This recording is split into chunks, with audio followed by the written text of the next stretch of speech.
पेशे से 22 साल से मुंसलिक हूँ। हाई कोर्ट बार एसोसिएशन का मैं खाजिन भी रहा। मेरा कानूनी सवाल है कि 8वीं तरमीम जब से राइज हुई, इसकी भेंट चढ़ने वाली 3 हुकूमतें हैं।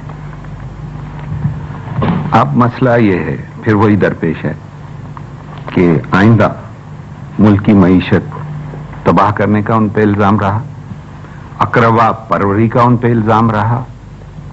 अब निगरान हुकूमत में आप सपोर्टर हैं और उसमें शमूलियत भी है। अब आइंदा जो है हुकूमत मुंतखब होने वाली, उससे अवाम क्या तवक्को कर सकती है कि वो मुंतखब हुकूमत किस किस्म का निज़ाम राइज करेगी कि वो अकरवा परवरी और वही जो कौमी मईशत को नुकसान दिया गया उसका तदारक आइंदा कैसे होगा, इस पे जरा रोशनी डालें। आपने बड़ा वक़ी सवाल फरमाया और मैं समझता हूं कि बड़ा इस पर बड़े गौर और फिक्र की जरूरत है और कौम वैसे इसी परेशानी में बहरहाल मुब्तला है। तो ये जो हुकूमतों का ताल्लुक है और 8वीं तरमीम का ताल्लुक है, और उस 8वीं तरमीम की जद में जो 3 हुकूमतें आई हैं उसके मतलब जैसे कि आपने इरशाद फरमाया वो बिल्कुल बजा है। तो 8वीं तरमीम इसलिए खत्म नहीं की जाएगी क्योंकि उससे हुकूमतें खत्म होती रही हैं।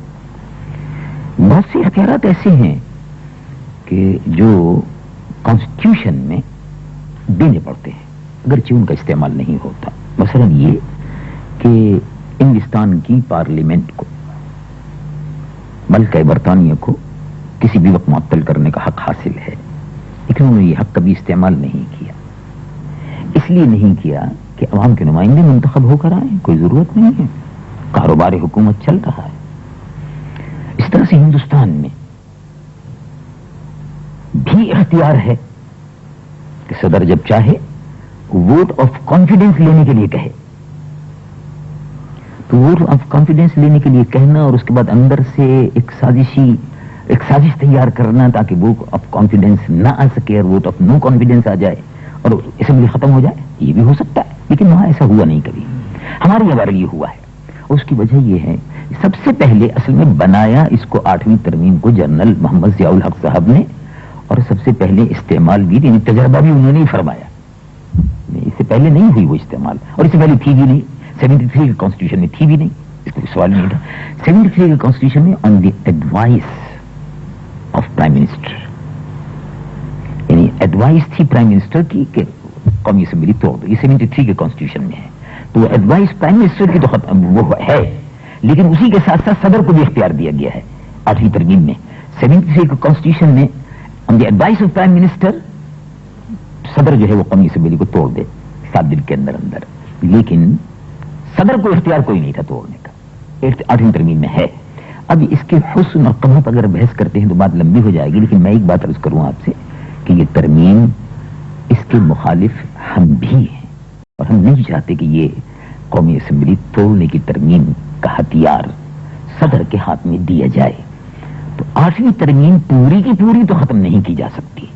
8वीं तरमीम सिर्फ यही नहीं है, उसमें आपको मालूम है, आप तो माशाअल्लाह इस पेशे से, कानून के पेशे से और दस्तूर से वाबस्ता हैं, तो इसमें शरीयत कोड भी हैं और ये तो एक लंबी जी। मेरा नाम सादिया उमराव है, मैंने शरीयत कोड भी हैं और पेशे से ताल्लुक है मेरा।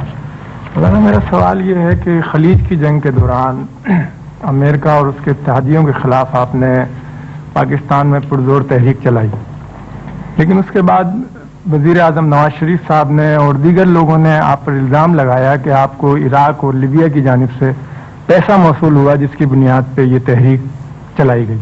वजाहत बहुत बहुत शुक्रिया।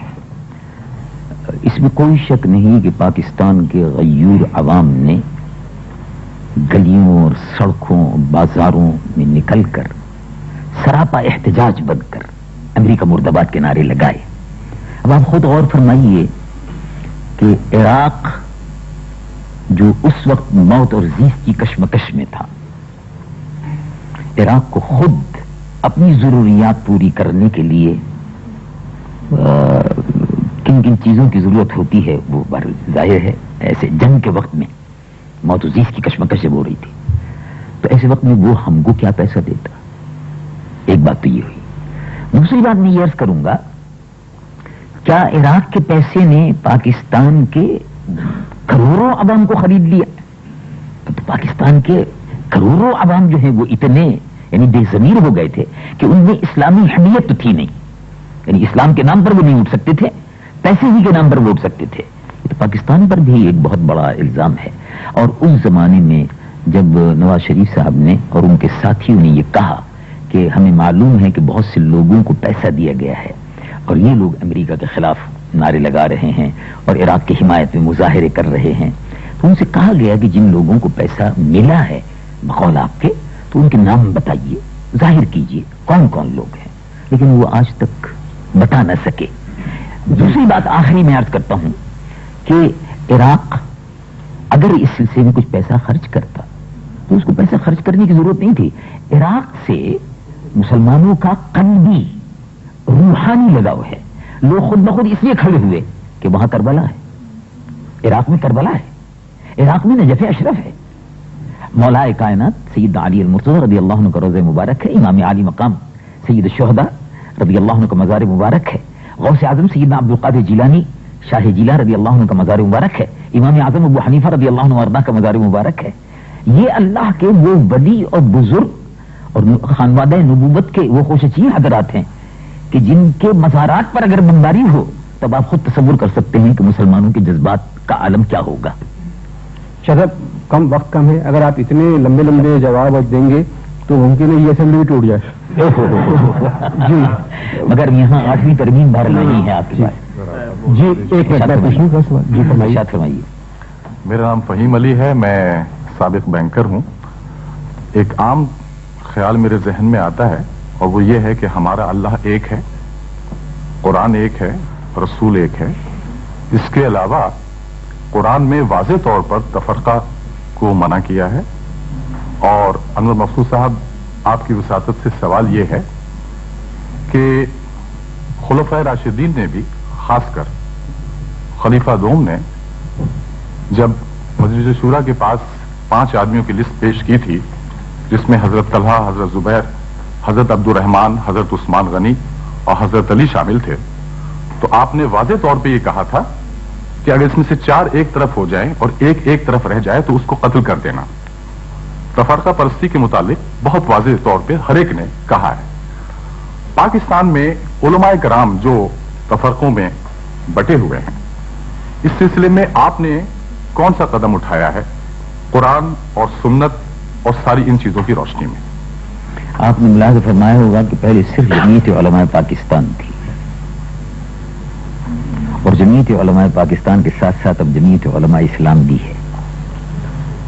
कितना अच्छा कदम उठाया है, दाद नहीं दी आपने उसकी अभी तक। जी इस्लामी जमहूरी महाज बन गया।